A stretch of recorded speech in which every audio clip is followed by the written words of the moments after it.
حضرت محمد صلی اللہ علیہ وآلہ وسلم کے نور کی تخلیق کے بعد اللہ نے جو پہلی عظیم مخلوق پیدا فرمائی وہ اللہ کا عرش تھا، جسے اللہ نے خود اپنے ہاتھوں سے تخلیق کی۔ رسول اللہ صلی اللہ علیہ وسلم نے ارشاد فرمایا، اللہ نے زمین و آسمان پیدا کرنے سے 50,000 سال پہلے ہی مخلوق کی تقدیریں لکھ دی تھی۔ اس وقت اللہ کا عرش پانی پر تھا۔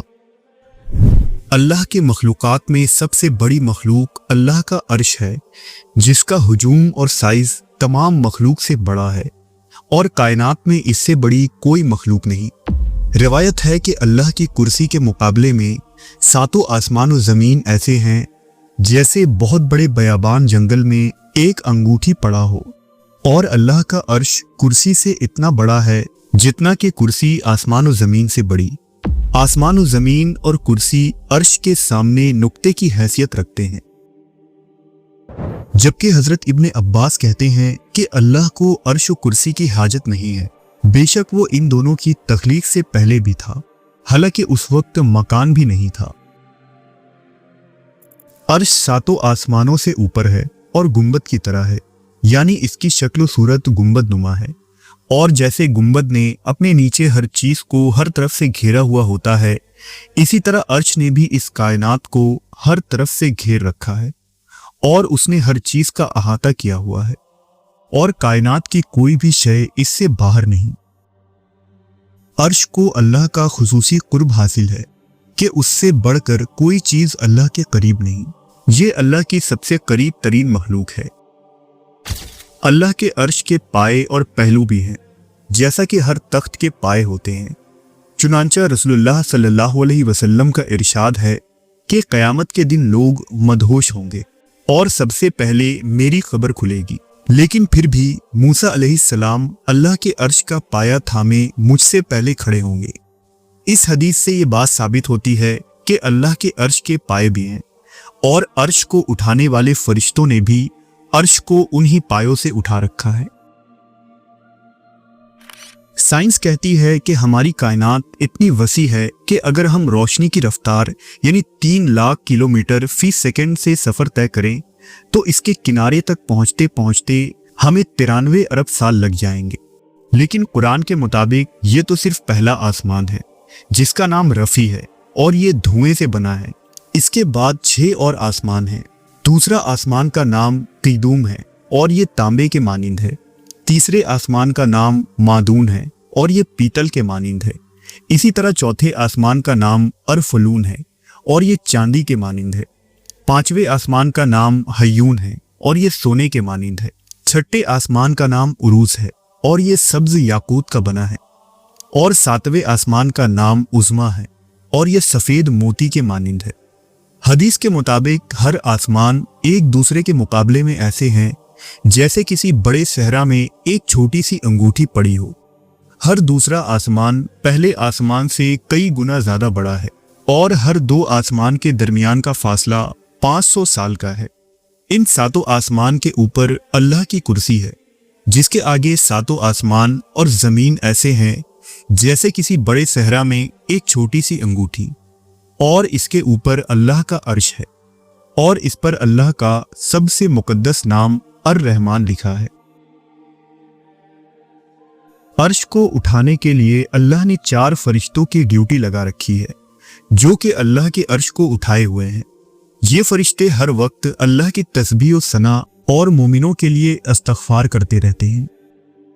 اللہ کے عرش کو اٹھانے والے فرشتے اتنے بڑے ہیں کہ اگر 7 آسمان کا پانی ان کے ناخون پر رکھ دیا جائے تو ایک قطرہ بھی نیچے نہ گرے۔ ان 4 فرشتوں میں ایک فرشتہ ایسا ہے کہ اس کے کان کی لو سے کندھے تک کا فاصلہ 700 سال کا ہے۔ اسی طرح عرش کے گرد و پیش موجود فرشتوں کا کام صرف ذکر اور دعا ہے۔ وہب بن منبہ کی ایک روایت کے مطابق ان 4 فرشتوں کے 4 پر ہیں اور 2 پر ان کے چہرے کو ڈھانپے ہوئے ہیں۔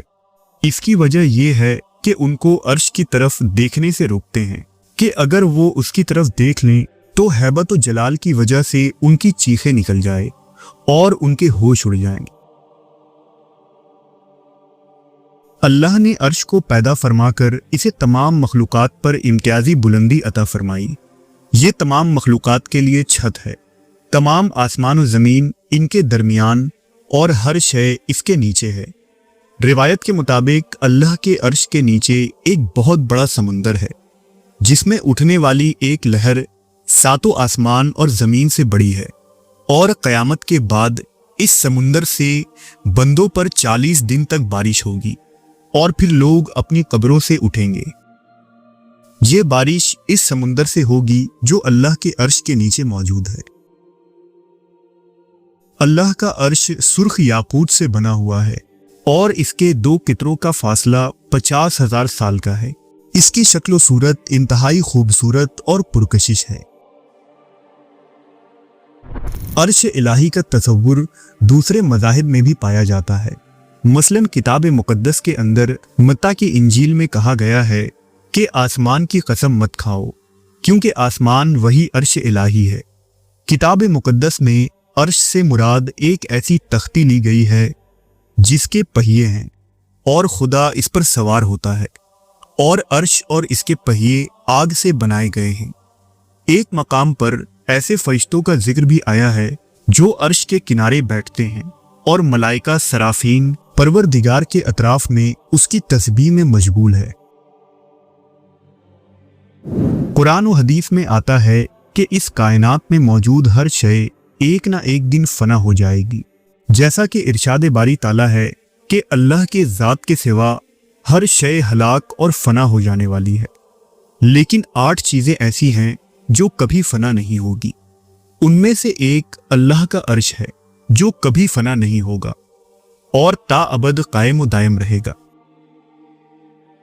عرش کی عظمت دراصل اللہ تبارک و تعالیٰ کی ہی عظمت کا ظہور ہے، اس لیے اس کی شان اور اس کا رعب دیکھ کر بندے کو اللہ کی قدرت کا اندازہ ہوتا ہے، کیونکہ عرش خود اپنی ذات سے نہیں بلکہ اپنے خالق حقیقی کی کبریائی اور جلال کا مظہر ہے۔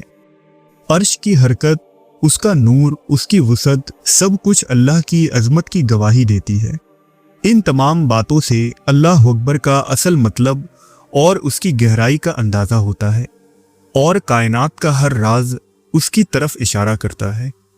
اس لیے جب اللہ اکبر کی صدائیں بلند ہوتی ہیں تو ہر مومن کا سر اپنے رب کے حضور سجدے میں گر جاتا ہے۔